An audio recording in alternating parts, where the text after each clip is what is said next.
chapter 1, verse number 8. A very common verse, Acts chapter 1, verse number 8. Atong pagadunganon sa pagbasa this one short verse, and I'm gonna speak this afternoon on the message, Soul Winners Essentials. Unsa ang gikinahanglan as a soul winner? I believe with all my heart that we are called to be soul winners. We are called to be people, fishers of men. Walay lain nga mo share sa gospel, walay lain nga qualified nga mo share sa gospel, kundili ang tinuod nga nakaangkon sa kaluwasan. And so, let's talk about this afternoon, this very simple lesson about unsa ang gikinahanglan kung gusto kang mahimong effective nga mga bigay o kalag. Acts chapter 1, verse number 8, everybody read. But ye shall receive power, and ye shall be witnesses unto me, both in Jerusalem and in all Judea and in Samaria and unto the uttermost part of the earth. One more time, all together read. But ye shall receive power after that the Holy Ghost is come upon you, and ye shall be witnesses unto me, both in Jerusalem and in all Judea and in Samaria and unto the uttermost part of the earth. Soul winners essentials.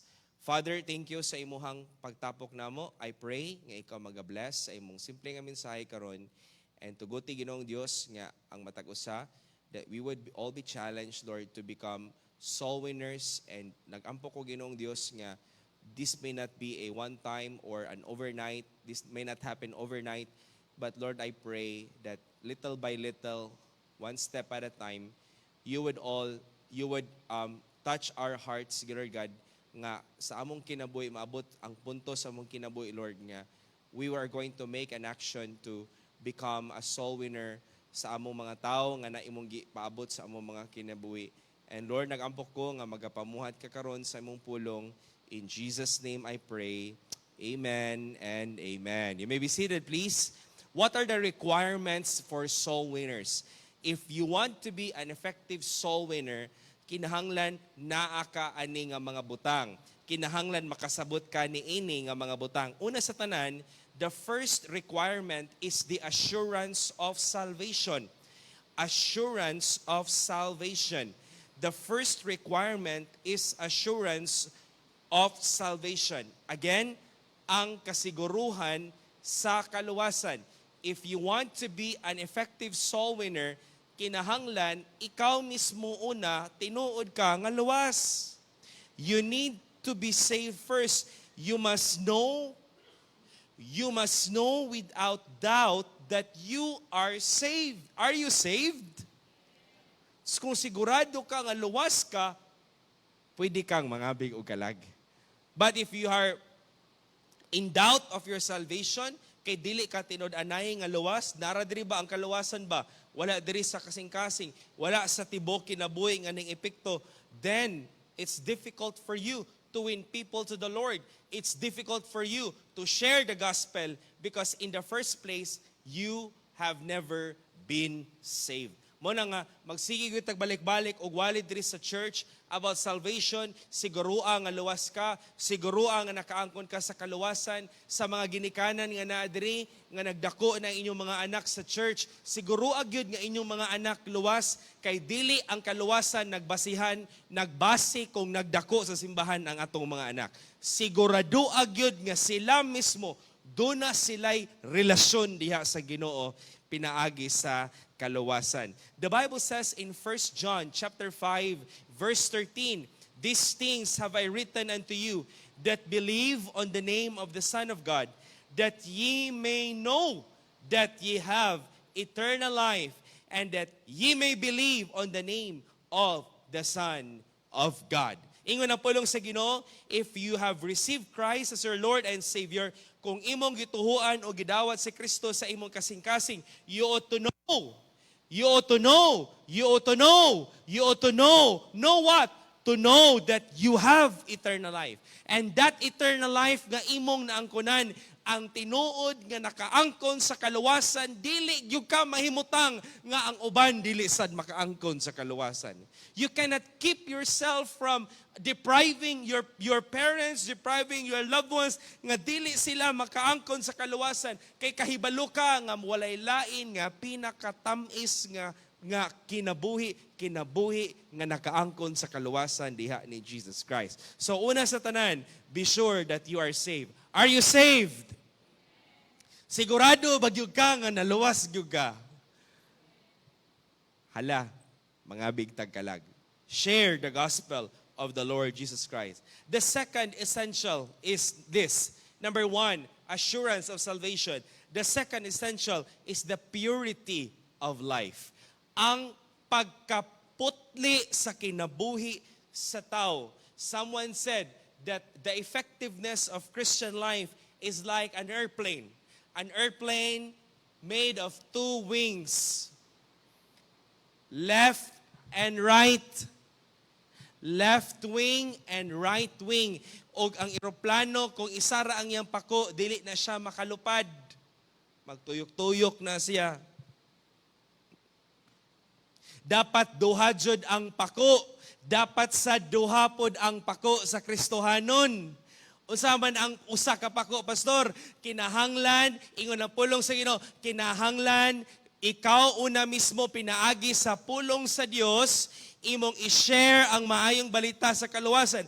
You need to know the Bible, o kang ikaduha, kinahanglan ang imong baba mutakdo sa imong kinabuhi. It's one thing to share the gospel. It's also one thing to live in the gospel. Kana bang magkinabuhi ka nga putli nga naman? Because in the first place, if you want to be used by God, God wants to use clean vessels. Limpyo kita diri, dili ta pwedeng mogamit og kitchen utensils nga walay hugas. Kinsa diri ang mitikuloso kay ana, napay sibo, truhon gyud og pahugas, napay mga mumhong nga gagmay hugas, anig mga on dia sa gawas, naa naman gani na murag, di ba, rice cooker man ilang gamiton, kanang kutsara og tinidor, rice cooker ilang initon. Oh, kami ni Mrs. basta mga on dia sa mga gagmay nga mga restaurant, kanang ang kutsara o ang tinidor nga gikan na dato giinit nila, magkuha pa gyud na si Shuni og baso nga naiinit kay itostob na sa rogotro kay basin yang nahipa. Pila ka ba ang nisulod ana mga kutsara ana, pila ka ba may ana pa lang naisakit. Dili maniguro ta kay gusto ta og mogamit og butang nga limpyo. Kung kita man gani gusto tag limpyo, samot na ang Ginoo. Gusto siya mogamit og limpyo nga kinabuhi. A clean vessel. God desires to use clean vessels. Why? Because if the vessel is clean, walay ikasaway ang tao nato. Ang mga tao kung limpyo ang atong kinabuhi, kung limpyo ang atong testimony, kung ang atong kinabuhi makakita si Jesus Christ in action, then it would not be difficult for the people to receive salvation. Why? Kaya nakita nila mismo ang kabag-uhan sa atong kinabuhi. Doon na ba'y kabag-uhan sa imong kinabuhi? Hello? Mahimo kaya kang effective nga soul winner niya, palahubog ka? Mahimo kaya kang effective nga soul winner ay naka-aritis ka diri? Mahimo kaya tang effective nga soul winner unya kusog ka manigarilyo, kusog ka bastos imong mga baba nga mogawas sa imong mga dila nimo. Mahimo kaya tang effective nga soul winner kung mamalikas paghapon ta. Mahimo kaya tang effective nga soul winner kung dali ra kay kang masukop, magyaw-yaw din ka din. Mahimo bago tang effective nga soul winner kung dili makita sa atong kinabuhi ang pulong sa Ginoo. Don't you think people would say, sama na sila, oy? Pokrito man kayo. Sama na sila, oy? Wa man na nagkinabuhi. Wa man na insakto na ang ilang mga kinabuhi. God desires a clean life. Notice this. 2 Timothy chapter 2, verse 21. 2 Timothy chapter 2, verse number 21. Kung gusto kang magamit sa Ginoo, pagtinguha og limpyo nga kinabuhi. Verse 21, if a man therefore, the verse is on the screen, if a man, all together read, if a man therefore purge, limpyo, purge himself from this, he shall be a vessel unto honor, sanctified, look at this, and meet for the master's use, and prepared unto every good work. Muna mga kaigsuunan, nga importante kaayo ang atong kinabuhi. Wala galantaw ang mga tao sa gawas, wala sila kabalo sa Biblia, pero kahibalo sila nga kung ikaw tinud-anay nga luwas, tinud-anay nga naay Kristo sa imong kinabuhi, makita gyud ang kalahian sa kinabuhi nato og sa kinabuhi nga walay Ginoo. Another verse, it says here in Psalm chapter 18, verse 20, Psalm chapter 18, verse number 20, the Bible says, the Lord rewarded me according to my righteousness, according to the cleanness of my hands hath He recompensed me. Psalm 24, verse 4, Psalm 24, verse 4, he that hath clean hands and a pure heart, who hath not lifted up his soul into vanity, nor sworn deceitfully. Usa sa mga sakit kaayo nga pamalandungon tungod sa isyu atong naay pastor nga sa Cagayan de Oro City nga na preso nga ning baniog sa tibuok Pilipinas. And I'm kabalo ko nga kabalo tang tanan ni ana. And then during the time nga nag-fellowship mi atong previous nga atong speaker kay Sweet Tom do siya dito. Girescue niya ang other nga mga Kristohanon kay nabungkag naman ang simbahan. Bungkag na ang simbahan. Kay ang pastor nga na preso dili man siya mo step down kay siya magi-pastor daw sa simbahan. So ang mga membro, labi na to mga negosyante nga mga membro, nang hawa. Abot og Pentecostal, naabot og Alliance, abot og CCF. So here's Pastor Rice. Si Pastor Rice gi-rescue ang mga members sa church nga nagkatibulaag. Og dito nag-start sa church dito gitawag og West Baptist Church dito sa Cagayan. Og naagi dito'y indication kay basta Baptist dito, ulaw kaayo. This is not affiliated to Lapasan Baptist Church. Nganuman, ang mga tao dito sa Cagayan de Oro, wa na, baho na kaayo ang Baptist nga church. Because of what happened, kay daghag mga nailad, ang pastor daghan og nailad dito sa mga tao, kwarta ang basihan. And the people are angry, the people are bitter. And I tell you, luoy ang ngalan sa church, luoy ang pulong sa Ginoo kay namansahan sa dili maayo nga testimonyo sa kinabuhi. Usa sa mga kahadlukan nako, every time mugawas ko bitaw, there was one time nga niadto kog Mercury drugstore kay nagpalit kog tambal. And then nakabalo ang akong tapad nga baptist ko kay nagdala ko sa L3 nga church ba. Kanang L3 nga sakyanan.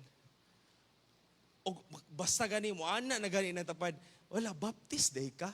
Kailan mo ato ni Kwan murag makulba-kulbaan ka oy. Murag makuyaw-kuyawan ka ba kay mo ana unya bag kaila ka to ni Kwan lain lagi to siya no murag makaingon kog di man siguro may pareha ana niya. Kasi maulaw ka mo angkon nganuman because whether we like it or not, our effectiveness depends on our testimony as a Christian.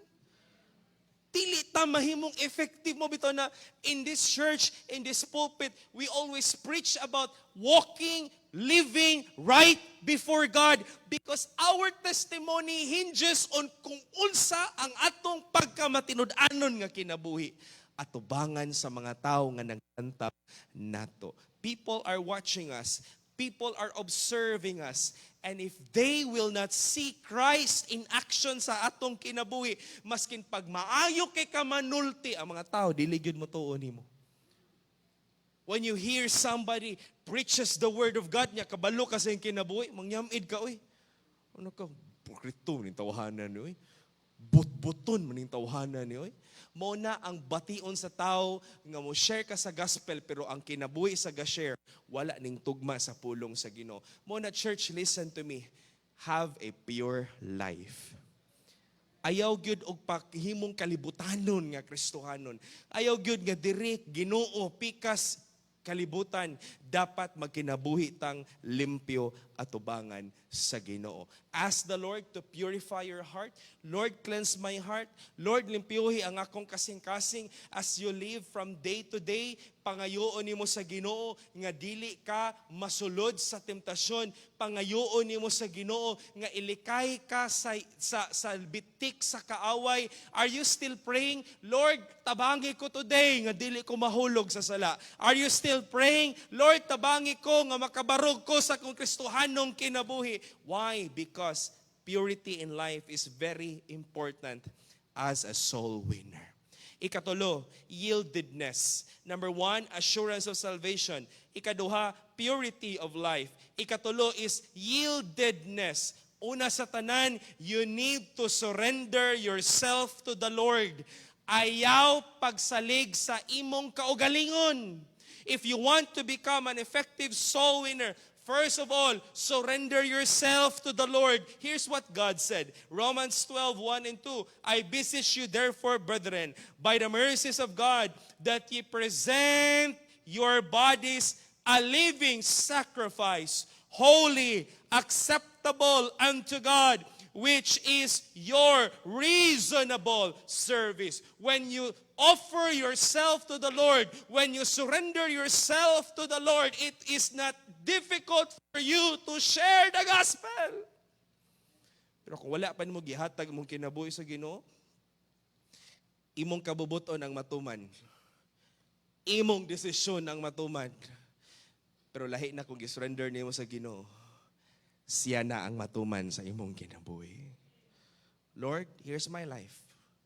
I'm gonna present my body as a living sacrifice. Yieldedness. Because, listen to me, when we yield ourselves to the Lord, when we surrender ourselves to the Lord, when we offer ourselves to the Lord, ingon ang pulong sa Ginoo, in verse number 2, it will transform our minds. And be not conformed to this world, but be transformed by the renewing of your mind, that you may prove what is that good, acceptable, and perfect will of God. We always try to resist the leading of God kung ang Kristohanon wala nag-surrender pa diha sa Ginoo. I'm not talking about surrendering in the mission field or surrendering to become a pastor. But to surrender, what I'm referring to is, kanabang, Lord, pwede ba nimong gamiton ang akong kinabuhi? Kung ako nimo gibutang, siguro negosyante ka, siguro professional ka, estudyante ka, asa ka gibutang sa Ginoo right now. But to surrender means, Lord, you are open to what God wants you to do sa imuhang kinabuhi. Number 1, assurance of salvation. Number 2, purity of life. Number 3, yieldedness. Number 4, unsa ang ikaapat nga gikinahanglan sa soul winner? Burden for souls. Kahangawa sa mga kalag. Kabalo ka nga no, kay kung dili ka kasabot, kung wala kay burden, maglagot ka sa tao. Kung wala kay kahangawa sa kalag, maglagot ka, ni mag-soul winning ka. Ngano man, gisiyon ang gospel tracts sa imong atubangan. Naghatag ka gospel tracts, 2 oras daplin, nabasa sa kanal. Maghatag ka, magpakaulaw ka. Gibiyaan nimo mong linabhan, gibiyaan nimo imong tunanan, gibiyaan nimo ang mga angay nimong buhaton sa imong pagpanginabuhi, kay giuna nimo ang mga tao pagpangita sa mga nangawala, and yet you arrive on that specific place and the people are rejecting you. The people are mocking you. Singka-singkahan ra ka sa mga tao, pero kung wala kay burden sa kalag, ma-offended jud ka.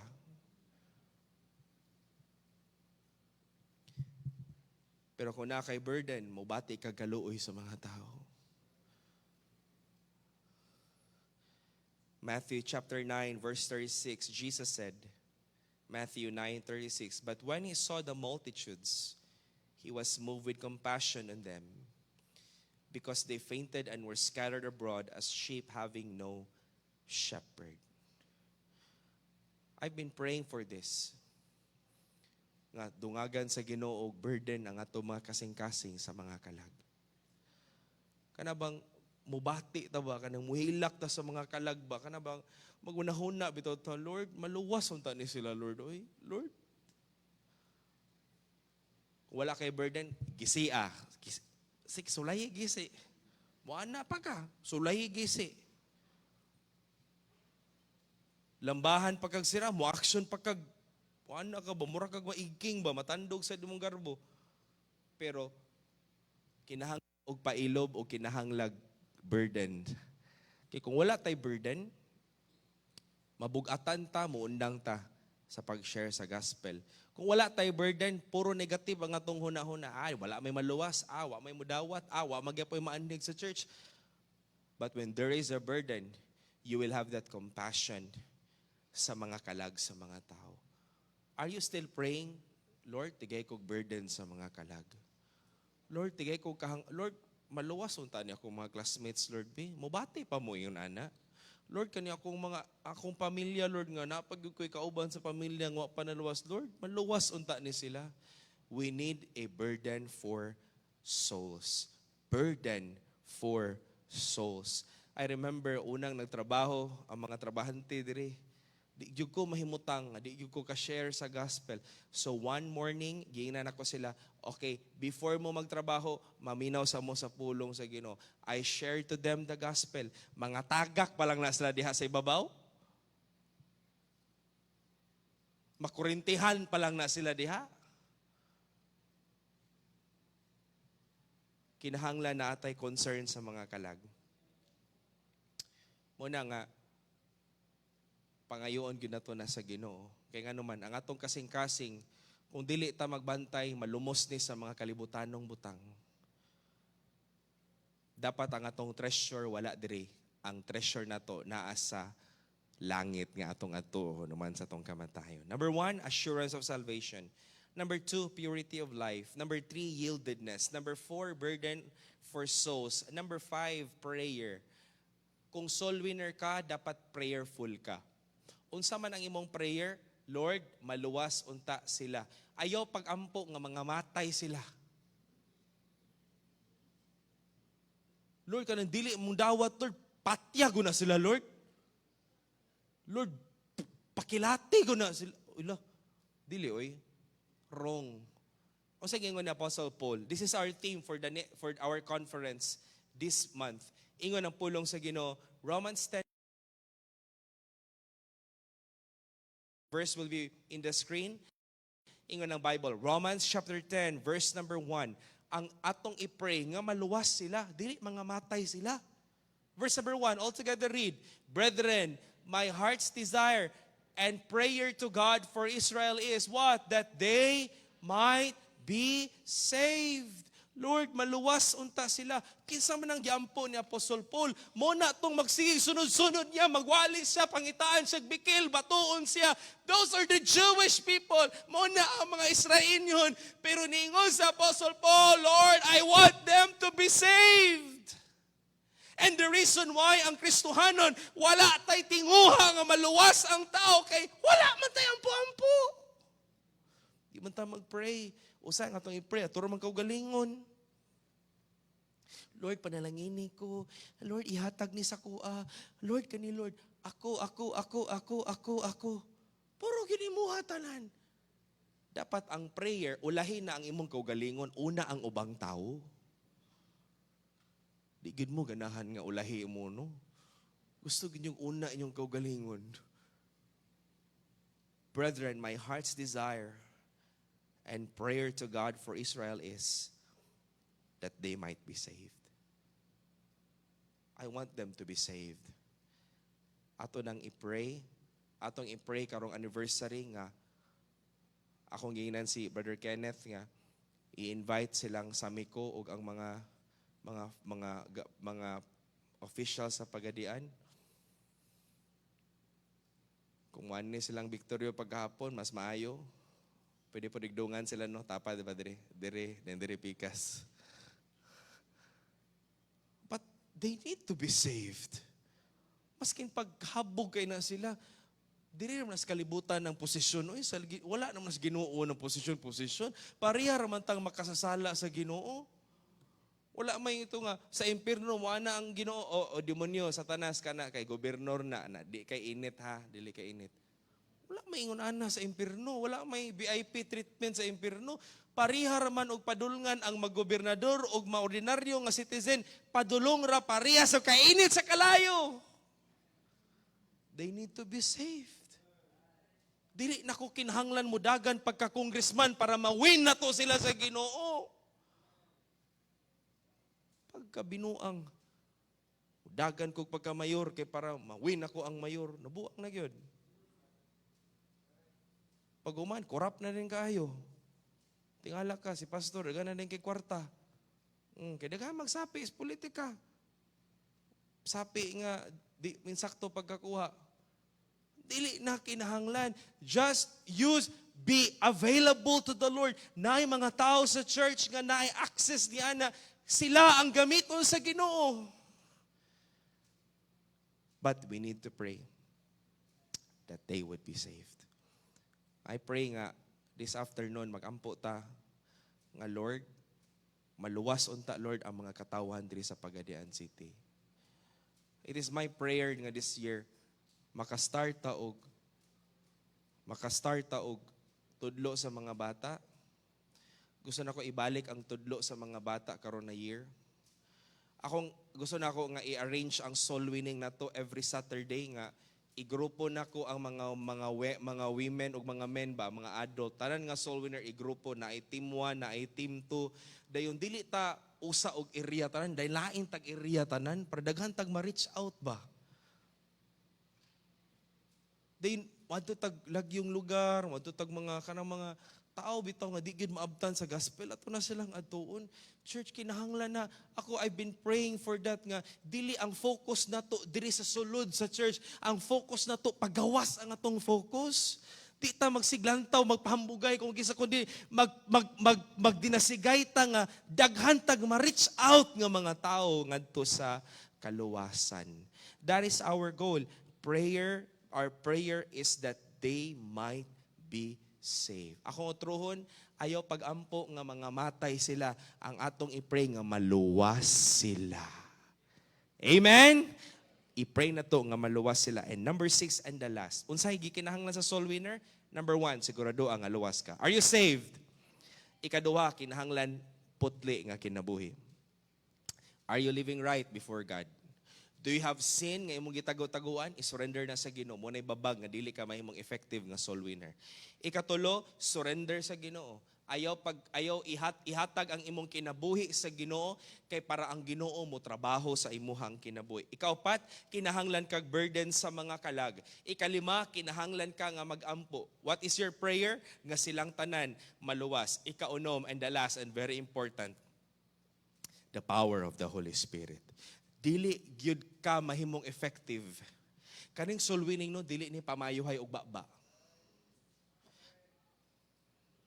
Dili ni pamayuhay og baba.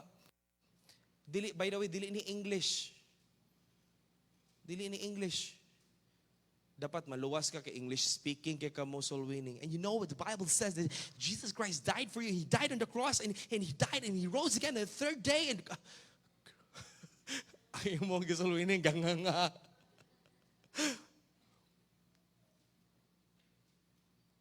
Sa pagpangabig og kalag, ang gikinahanglan sa Ginoo kanang kabalo lang mo istorya mo abre sa iyang baba nga magsalig sa gahom sa balaang espiritu. You know why? Because on our own wala gyud tay gahom. On our own wala gyud tay power. Wala. Pero kung Ginoo na gani mo trabaho, Ginoo na gani mo lihok sa iyang kinabuhi, na ay mabuhat ang Ginoo, ug mabuhat sa Ginoo ang dili nato mabuhat. Igo lang tang gamiton sa Ginoo. Mo istorya, pero ang muluwas, dili ikaw. Sometimes magbinuang mi, kay after our afternoons, after our soul winning, magkuha mi sa listahan na mo kung pila ka buok ang na-saved. And by the way, yesterday,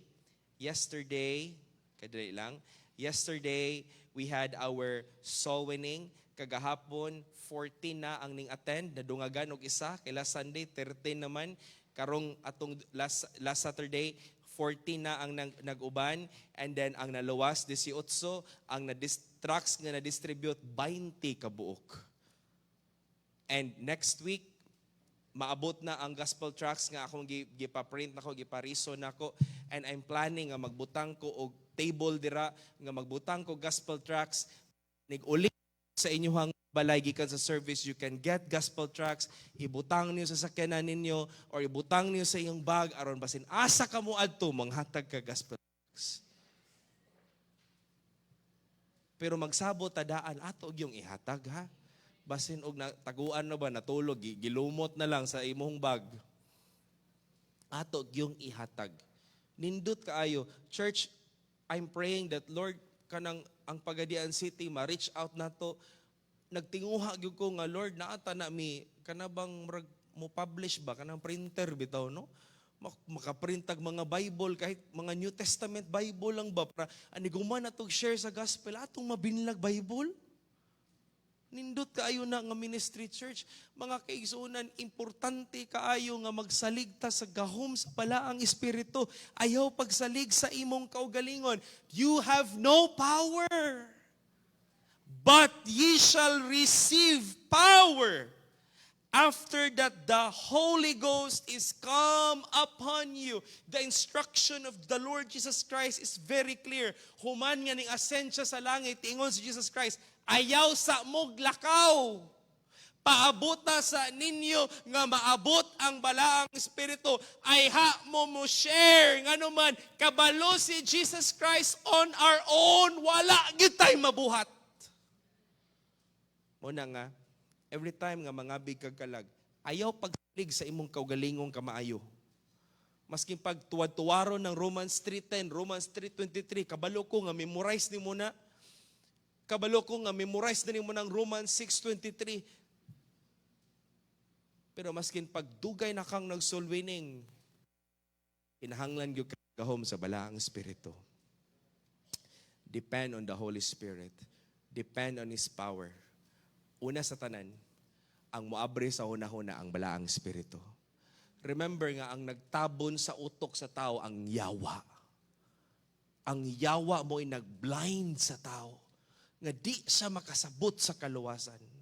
Ang yawa mo'y nag-enslave sa tao. And every time we win souls to the Lord, we share the gospel. It is a battle between the demons and the power of God nga nag-away tungod kay every time iwali ang pulong sa Ginoo, si Satanas dili siya gusto nga ang pulong sa Ginoo magpabilin sa kasing-kasing sa tao. That is why in the parable of the sower, ang katong liso nga naabot sa wayside, naabot ang langgam, di ba? You remember the story, the parable? Naabot ang langgam ug ang katong liso gikaon. In the interpretation of the parable, kinsa ang langgam? Kinsa tong ningkuha sa liso?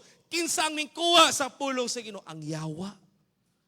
Because every time the word of God is preached, shared, ang yawa maningkap nga ang tao dili makasabot sa pulong sa Ginoo.